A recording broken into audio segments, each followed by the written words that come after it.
നമസ്കാരം, ഞാൻ Muhammad Faisal. Coryne കൺസ്ട്രക്ഷൻ്റെ YouTube ചാനലിലേക്ക് നിങ്ങൾക്കേവർക്കും ഒരിക്കൽ കൂടി സ്വാഗതം. കേരളത്തിൻ്റെ സാംസ്കാരിക തലസ്ഥാനമായ തൃശ്ശൂരിൻ്റെ നഗരഹൃദയത്തിലൂടെ നമുക്കൊരു യാത്ര പോകാം.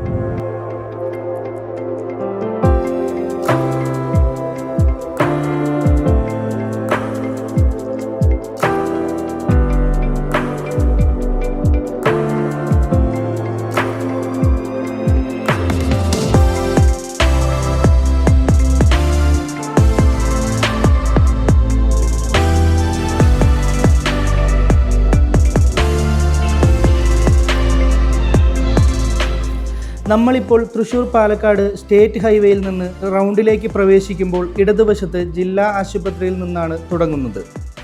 വടക്കുന്നാഥൻ്റെ മണ്ണിലൂടെ യാത്ര തുടങ്ങുമ്പോൾ തൃശ്ശൂരിൻ്റെ ഏറ്റവും വലിയ ഐഡൻറ്റിറ്റികളിൽ ഒന്നായ തൃശ്ശൂർ സ്വരാജ് റൗണ്ടിൻ്റെ രൂപീകരണത്തിന് കാരണമായ ശ്രീ പാറുക്കുട്ടി നേത്തിയാർ അമ്മയ്ക്ക് നന്ദി പറഞ്ഞുകൊണ്ട് തുടങ്ങുന്നു. 1874 പാറുക്കുട്ടി നേത്തിയാർ അമ്മ ജനിക്കുന്നത്. 14-ാം വയസ്സിൽ 17 വയസ്സ് പ്രായമുള്ള രാമവർമ്മയെ വിവാഹം ചെയ്തു. ഇംഗ്ലീഷ്, സംസ്കൃതം, കണക്ക്, സാഹിത്യം, സാമ്പത്തികം, കൃഷി ഇവയിലെല്ലാം പ്രത്യേക പാണ്ഡിത്യം പാറുക്കുട്ടി അമ്മയ്ക്ക് ഉണ്ടായിരുന്നു. ഈ അറിവുകളെല്ലാം തൃശ്ശൂരിൻ്റെ മുഖച്ഛായ തന്നെ മാറ്റുന്ന വ്യത്യസ്തങ്ങളായ പദ്ധതികളിലൂടെ നമുക്ക് കാണാൻ സാധിക്കും. പാറുക്കുട്ടി നേത്തിയാർ അമ്മയുടെ വിശദമായ ചരിത്രങ്ങളും മറ്റും വരും എപ്പിസോഡുകളിൽ ഞങ്ങൾ ഉൾപ്പെടുത്തുന്നതാണ്. 1963 ഫെബ്രുവരി 25 കുനൂരിൽ 88-ാം വയസ്സിൽ പാറുക്കുട്ടി നേത്തിയാർ അമ്മ അന്തരിച്ചു. ഇന്ത്യയിൽ തന്നെ ഒരു മൈതാനത്തിന് ചുറ്റുമുള്ള വഴികളിൽ നീളത്തിൻ്റെ കാര്യത്തിൽ രണ്ടാമത് നമ്മുടെ സ്വരാജ് റൗണ്ടാണ്. ഇവിടേക്ക് എത്തിച്ചേരുന്നതിനായി ചെറുതും വലുതുമായി 17 റോഡുകളാണുള്ളത്. ഒരു കാലത്ത് തൃശ്ശൂർ റൗണ്ടിൽ മാത്രം ഒതുങ്ങി നിന്നിരുന്ന വികസനം ഇന്ന് നഗരത്തിനപ്പുറത്തേക്കും വ്യാപിച്ചുകൊണ്ടിരിക്കുകയാണ്.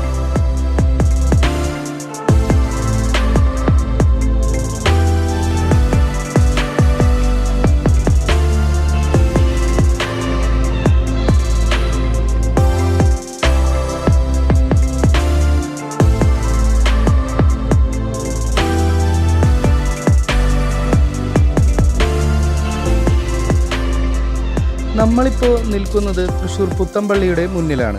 പുത്തൻപള്ളിയുടെ ചരിത്രം പറയുകയാണെങ്കിൽ ആദ്യം നമ്മൾ തുടങ്ങേണ്ടത് ഹൈറോഡിലെ ഫയർ സ്റ്റേഷൻ്റെ എതിർവശത്തുള്ള മാർത്ത് മറിയം പള്ളിയിൽ നിന്നാണ്. 1814 കാലഘട്ടത്തിലാണ് മാർത്ത് മറിയം പള്ളി നിർമ്മിക്കുന്നത്. കല്ലായി, സുറായി വിഭാഗവും കാത്തോലിക്ക വിഭാഗവും ഒന്നായിരുന്ന കാലഘട്ടം. തൃശ്ശൂർ കോട്ടയ്ക്കകത്തെ ആദ്യത്തെ ക്രൈസ്തവ വ്യാകുല മാതാവിൻ ദേവാലയമായിരുന്നു ഇത്. പിന്നീട് പള്ളിയുടെ അവകാശത്തെ സംബന്ധിച്ച് ചർച്ചകളും മറ്റുമായി 1925 ആർബിട്രേഷൻ വിധി വരികയും ഈ പള്ളി സുറായി വിഭാഗത്തിന് മാത്രമാവുകയും ചെയ്തു.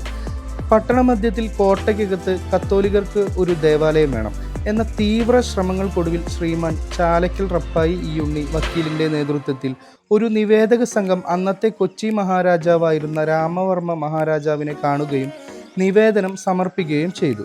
തുടർന്ന് 1925 ഒക്ടോബർ 8 പുത്തൻപള്ളി പണിയുവാനുള്ള രാജാവിൽ നിന്നുള്ള അനുമതി ലഭിച്ചു. കൊച്ചി രാജ്യത്ത് ഏറ്റവും വലിയ ഒരു പള്ളി ഉയർന്നു വരട്ടെ എന്ന് അദ്ദേഹം ആശംസിച്ചു. അത് ഏഷ്യയിലെ തന്നെ ഏറ്റവും വലിയ പള്ളിയാവട്ടെ എന്നും രാജാവിനുണ്ടായിരുന്നു. അങ്ങനെയാണ് കോട്ടയ്ക്കകത്തെ നമ്മുടെ രണ്ടാമത്തെ വ്യാകുല മാതാവിൻ ദേവാലയമായ പുത്തൻപള്ളി രൂപപ്പെട്ടത്. വ്യത്യസ്തമായ നിർമ്മാണ ശൈലിയും പള്ളിയുടെ പ്രത്യേകതയാണ്. യൂറോപ്യൻ രാജ്യങ്ങളിൽ അനുവർത്തിച്ചു പോരുന്ന ഗോത്തിക് ശൈലിയിലാണ് പള്ളി നിർമ്മിച്ചത്. അതിനായി തമിഴ്നാട്ടിൽ നിന്നും ഒരു പ്രഗത്ഭ എഞ്ചിനീയറായ ജ്ഞാനശീലനെ കൊണ്ടുവരികയും ചെയ്തു. ഏതാണ്ട് 11 വർഷം കൊണ്ടാണ് 25,000 സ്ക്വയർ ഫീറ്റിൽ 3 ലക്ഷത്തോളം ചെലവ് വരുന്ന പള്ളി നിർമ്മിച്ചത്. ആദ്യത്തെ നിർമ്മാണത്തിൽ പള്ളിയും മുന്നിലെയും പിന്നിലെയും ടവറുകൾ അതിനുശേഷമാണ് നിർമ്മിച്ചത്. മുന്നിലെ 2 ടവറുകൾ 9 കൊല്ലം സമയമെടുത്താണ് ചെയ്തത്. പിന്നീട് 2000-ൽ 75 വർഷമായപ്പോഴാണ് പുറകിലെ ബൈബിൾ ടവർ നിർമ്മിച്ചത്. കേരളത്തിലെ പുരാതന പള്ളികളിൽ വളരെ പ്രാധാന്യമുള്ള മുസ്ലിം ആരാധനാലയമാണ് തൃശ്ശൂർ ചെട്ടിയങ്ങാടിയിലെ ഹനഫി മസ്ജിദ്. തൃശ്ശൂർ നഗരത്തിൻ്റെ ഹൃദയഭാഗത്ത് സ്ഥിതി ചെയ്യുന്ന ചെട്ടിയങ്ങാടി ഹനഫി പള്ളിക്ക് ഒരുപാട് ചരിത്രങ്ങൾ പറയാനുണ്ട്. പേര് സൂചിപ്പിക്കുന്നത് പോലെ തന്നെ ചെട്ടി, വ്യാപാരി, അങ്ങാടി മീൻസ് ബസാർ. ഇതൊരു വ്യാപാര കേന്ദ്രമായ ചെട്ടിയങ്ങാടിയിൽ തന്നെയാണ് സ്ഥിതി ചെയ്യുന്നത്. പണ്ട് കാലത്ത് വ്യാപാര ആവശ്യങ്ങൾക്കായി പുറത്തുനിന്ന് വന്നിരുന്ന തമിഴ് സംസാരിക്കുന്ന റാവുത്തർ, ഉറുദു സംസാരിക്കുന്ന ഡെക്കിനി അഥവാ പട്ടാണിമാർ, ഇവർക്ക് നമസ്കരിക്കാനുള്ള പള്ളി ഇല്ലാതിരുന്ന കാലഘട്ടത്തിലാണ് ഈ പള്ളി നിർമ്മിക്കുവാൻ തീരുമാനിച്ചത്. കാലങ്ങളായി ഇവർ തന്നെയാണ് അന്നും ഇന്നും ചെട്ടിയങ്ങാടിയുടെ പള്ളി പരിപാലനം ഏറ്റെടുക്കുന്നത്. ചെട്ടിയങ്ങാടി പള്ളിക്ക് ഏകദേശം 192 വർഷത്തോളം പഴക്കമുണ്ട്. പുരാതന ശൈലിയുള്ള ചെറിയ ടൈലുകളും മരപ്പണിയും ഓട് പുരയും ആ പഴമ ഇന്നും നിലനിർത്തുന്നുണ്ട്. വെള്ളിയാഴ്ചകളിലും റമദാൻ മാസത്തിലും ആയിരക്കണക്കിന് വിശ്വാസികളാണ് ഇവിടെ ഒത്തുകൂടാറുള്ളത്.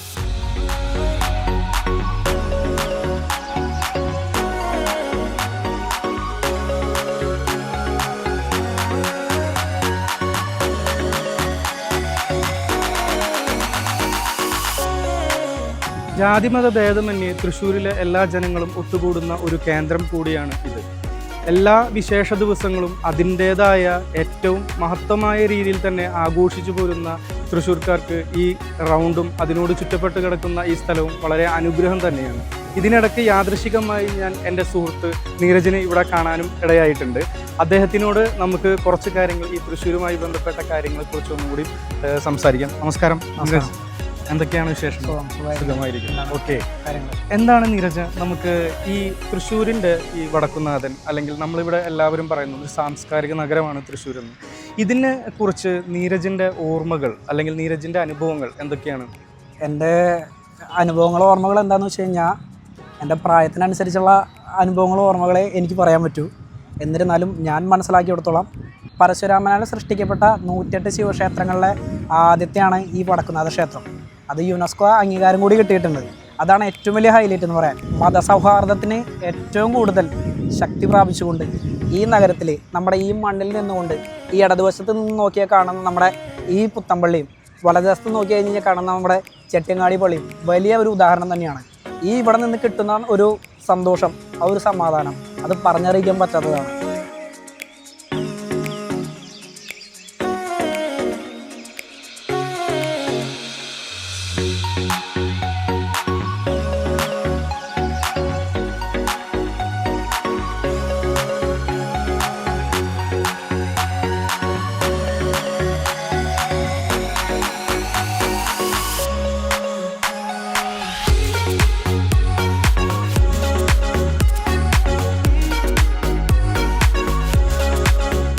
നീരജേ, 1960 കാലഘട്ടങ്ങളിലൊക്കെ കേരളത്തിന്റെ മൊത്തം ലാൻഡിന്റെ വില എന്ന് പറയുന്നത് ഇന്ന് നമുക്ക് കിട്ടുന്ന അവൈലബിലിറ്റി അനുസരിച്ച്, അത് ഇൻക്ലൂഡിങ് തൃശ്ശൂർ അടക്കം, ഏകദേശം 50 രൂപ മുതൽ 10,000 രൂപ വരെയൊക്കെ ഏക്കറിന് വില ഉണ്ടായിരുന്നു എന്നുള്ളത് നമുക്ക് മനസ്സിലാക്കാൻ പറ്റും.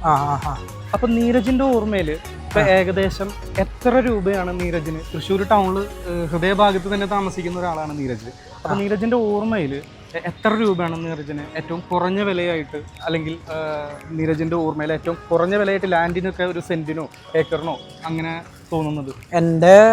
എൻ്റെ മുത്തശ്ശിയൊക്കെ പറഞ്ഞത് കേട്ടിട്ടുള്ള ഒരു ഓർമ്മ വെച്ചിട്ട്, ഞങ്ങൾ താമസിക്കുന്ന സ്ഥലത്ത് അന്ന് ഞങ്ങൾ സ്ഥലം മേടിക്കുമ്പോൾ ഒരു 2,000 രൂപ 3,000 രൂപയ്ക്ക് ഉണ്ടായിരുന്നുള്ളൂ അന്ന് സെന്റിന്.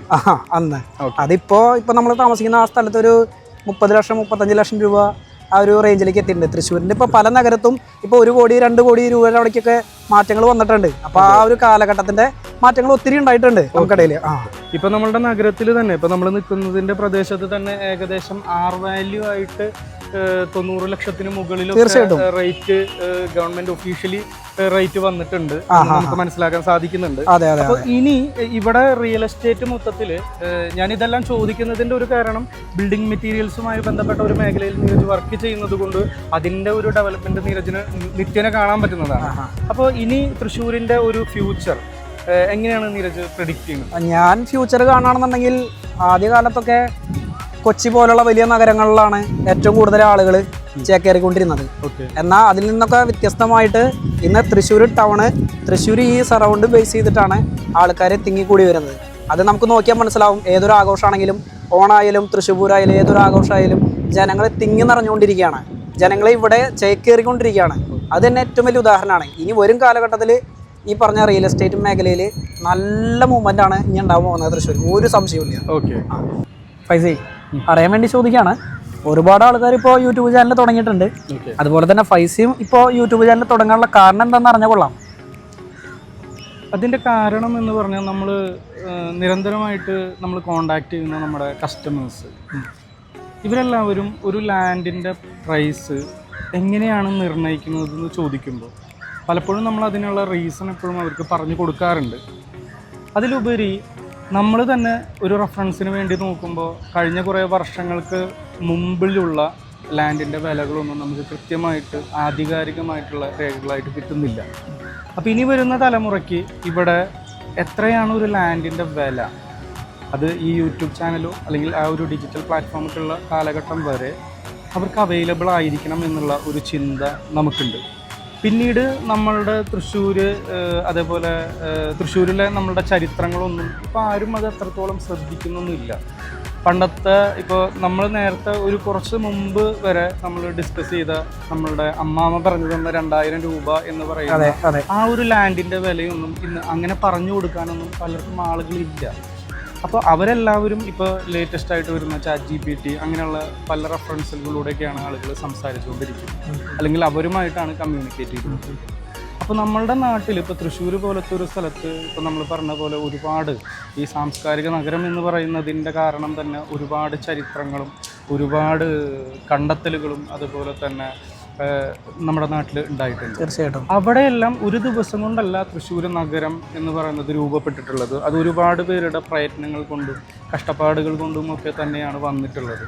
അപ്പോൾ ഇനിയും ഇവിടെ കേരളത്തിൽ മൊത്തത്തിൽ പറയുകയാണെങ്കിൽ നമ്മളെല്ലാവരും കേൾക്കുന്ന കുറേ കാലങ്ങളായിട്ട് കേട്ടുകൊണ്ടിരിക്കുന്നത് റിയൽ എസ്റ്റേറ്റ് ഇവിടെ എന്താ പറയുക ഡൗൺ ആയിക്കൊണ്ടിരിക്കുകയാണ്, ഇവിടെ ഇൻവെസ്റ്റ്മെൻറ്റ് വരുന്നില്ല എന്നൊക്കെ ആണെങ്കിലും ഇതിൻ്റെ വിലകളിലേക്കും അതുപോലെ ലാൻഡ് വാങ്ങുവാനായിട്ട് സമീപിക്കുമ്പോഴൊന്നും ഇവിടെ വില കുറഞ്ഞ് നമ്മൾ കാണുന്നില്ല. അപ്പോൾ ഇവിടെ തൃശ്ശൂർ നമ്മൾ നേരത്തെ പറഞ്ഞതുപോലെ തൃശ്ശൂർ ടൗണിൽ ഏകദേശം നമ്മൾ നിൽക്കുന്ന ഈ വടക്കുന്നാഥൻ്റെ മുമ്പിലൊക്കെ 3 കോടിക്ക് മുകളിൽ ഗവൺമെൻറ് വാല്യൂ, ഫെയർ വാല്യൂ വരുന്ന സ്ഥലങ്ങളുണ്ട് എന്നുള്ളത് നമ്മൾ മനസ്സിലാക്കേണ്ട കാര്യം തന്നെയാണ്. അപ്പോൾ എവിടെയും ലാൻഡിൻ്റെ വിലയൊന്നും കുറഞ്ഞു പോകുന്നില്ല. അത് കൃത്യമായിട്ടും മറ്റുള്ള ഇൻവെസ്റ്റ്മെൻറ്റുകളേക്കാൾ നല്ല ഒരു ഇൻവെസ്റ്റ്മെൻ്റ് ആണ് എന്നുള്ളതും ആളുകളെ കൂടുതൽ ഈ ലാൻഡുമായി ബന്ധപ്പെട്ട ഇൻവെസ്റ്റ്മെൻറ്റുകളിലേക്ക് അടുപ്പിക്കുന്നുണ്ട്. അതിന് പല ആളുകൾക്കും നമുക്ക് കൃത്യമായിട്ട് പറയുകയാണെങ്കിൽ ഇപ്പോൾ ഒരു പ്രോപ്പർട്ടിയുടെ വാല്യൂ അത് അധികരിച്ചത് കൊണ്ട് പണ്ട് നമ്മളെടുത്തിരുന്നത് പോലെ വലിയ ഒരു 50 സെൻറ്റോ 100 ഏക്കറോ ഒന്നും എടുക്കാൻ സാധിക്കുന്നില്ല. അതിന് നമ്മൾ വ്യത്യസ്തമായിട്ടുള്ള ഒരു പ്ലാറ്റ്ഫോം കൊണ്ടുവരികയാണ്. തൃശ്ശൂർ ടൗണിലെടുത്ത് നോക്കുകയാണെങ്കിൽ ഒരാൾക്ക് കൃത്യമായിട്ട് ഒരു ബിൽഡിംഗ് പണിയണമെന്നുണ്ടെങ്കിൽ ഇന്നിവിടെ എത്ര കോടി വരും എന്നുള്ളത് നമുക്ക് ഊഹിക്കാവുന്നതാണ്. പക്ഷേ ആ ഒരു സാഹചര്യം അവിടെ നിലനിൽക്കുമ്പോഴും നമുക്ക് റിയൽ എസ്റ്റേറ്റ് ഭൂമി ചെയ്യുന്നില്ല എന്നുള്ളതും റിയൽ എസ്റ്റേറ്റിൽ മാറ്റങ്ങളൊന്നും ഇല്ല എന്നുള്ളതൊക്കെയാണ് നമ്മൾ സംസാരിച്ചുകൊണ്ടിരിക്കുന്നത്. പക്ഷെ അതിൽ കുറച്ച് ആളുകളൊക്കെ എന്താ പറയുക, ഇപ്പോൾ അവരുടേതായ ഇൻവെസ്റ്റ്മെൻറ്റിൻ്റെ കപ്പാസിറ്റിക്ക് അനുസരിച്ച് അവർക്ക് വേണ്ട പ്രയോറിറ്റി കൊടുത്ത് നമ്മൾ ലാൻഡുകളൊക്കെ ഇൻവെസ്റ്റ് ചെയ്യിക്കുക. അവർക്ക് വേണ്ട കൊമേഴ്ഷ്യൽസും അതേപോലെ റെസിഡൻഷ്യൽ ആണെങ്കിലും ഒരുപാട് സാധ്യതകൾ വളർന്നുകൊണ്ടിരിക്കുകയാണ്. നമുക്കറിയാം നമ്മുടെ ചുറ്റും ഒരുപാട് ആളുകൾ ഇന്ന് വന്നിട്ടുണ്ട്, ഓൾറെഡി ഇനിയും വന്നുകൊണ്ടിരിക്കുകയാണ്. അതുപോലെ തന്നെ ലോകത്തിന് തന്നെ അല്ലെങ്കിൽ ഇന്ത്യക്ക് തന്നെ അഭിമാനിക്കാവുന്ന രീതിയിലുള്ള പല പ്രൊജക്റ്റുകളും നമ്മുടെ കേരളത്തിൽ, അതും നമ്മുടെ തൃശ്ശൂർ പലതും വന്നുകൊണ്ടിരിക്കുകയാണ്. ഇതിൻ്റെയൊക്കെ ഏറ്റവും വലിയ ഒരു മുന്നേറ്റം വരുന്നതിന് മുമ്പായി നമുക്ക് എന്ത് വേണം, ഇതിൻ്റെ എല്ലാം സാധ്യതകളും ഇതിൻ്റെ എല്ലാം ഇൻവെസ്റ്റ്മെൻറ്റുകളും നമ്മളുടെ ഏറ്റവും അടുത്ത ആളുകളിലേക്കും നമ്മളുടെ ജനങ്ങളിലേക്കൊക്കെ എത്തിക്കുക എന്നുള്ളതും നമ്മളുടെ ഒരു ഉത്തരവാദിത്തമാണ്. തൃശ്ശൂർ ജില്ലയിലെ മുൻകാലങ്ങളിലുണ്ടായിരുന്ന ഭൂമിയുടെ വിലയും അതുമായി ബന്ധപ്പെട്ട് വരുന്ന ചരിത്രങ്ങളും എല്ലാം ഉൾപ്പെടുത്തിക്കൊണ്ടുള്ള ഒരു യാത്രയാണ് നമ്മൾ ഇനി ചെയ്യാൻ പോകുന്നത്. തൃശ്ശൂർ ജില്ലയിലെ ഓരോ പ്രദേശത്തും വ്യത്യസ്തങ്ങളായ വിലയാണ് പണ്ട് ഉണ്ടായിരുന്നത്. അതിന് പലതരത്തിലുള്ള അവകാശങ്ങളും പലതരത്തിലുള്ള എഗ്രിമെൻറ്റുകളുമെല്ലാം ഉണ്ടായിരുന്നതായി നമുക്ക് അറിയാൻ സാധിക്കുന്നുണ്ട്. പല ഭൂമികളും വർഷങ്ങൾക്കിപ്പുറം ഗവൺമെൻറ്റിലേക്ക് തന്നെ തിരിച്ചെത്തുമെന്നതും നമ്മളിപ്പോൾ കണ്ടുകൊണ്ടിരിക്കുന്ന ഒരു യാഥാർത്ഥ്യമാണ്. എന്താണ് ഇതിൻ്റെ എല്ലാം സത്യാവസ്ഥ എന്നുള്ളതും ആ കാലഘട്ടങ്ങളിൽ എത്രത്തോളമായിരുന്നു ഭൂമിയുടെ വില എന്നുള്ളതും ഈ കാലഘട്ടങ്ങളിൽ എങ്ങനെയാണ് അതിൻ്റെ വില എന്നുള്ളതും വരും കാലഘട്ടങ്ങളിൽ എത്രത്തോളം ആവാൻ സാധ്യതയുണ്ട് എന്നുള്ളതുമെല്ലാം നമുക്ക് ചർച്ച ചെയ്യേണ്ട വിഷയം തന്നെയാണ്. ഇതെല്ലാം കൃത്യമായി ഒരു റെഫറൻസാണ് എന്നുള്ളത് നമ്മൾ എടുത്തു പറയേണ്ടതില്ലല്ലോ. എല്ലാവർക്കും കൂടുതൽ ഡീറ്റെയിൽസ് എല്ലാം ഞങ്ങൾ വരും എപ്പിസോഡുകളിൽ നിങ്ങൾക്ക് മുമ്പിൽ എത്തിക്കുന്നതാണ്. നിങ്ങൾക്കെല്ലാവർക്കും ഈ എപ്പിസോഡ് ഇഷ്ടമായി എന്ന് ഞാൻ കരുതുന്നു. എല്ലാവരും ഈ ചാനൽ കണ്ടിട്ട് ഇഷ്ടമാവുകയാണെങ്കിൽ സബ്സ്ക്രൈബ് ചെയ്യണമെന്ന് അഭ്യർത്ഥിക്കുന്നു. Okay, thank you.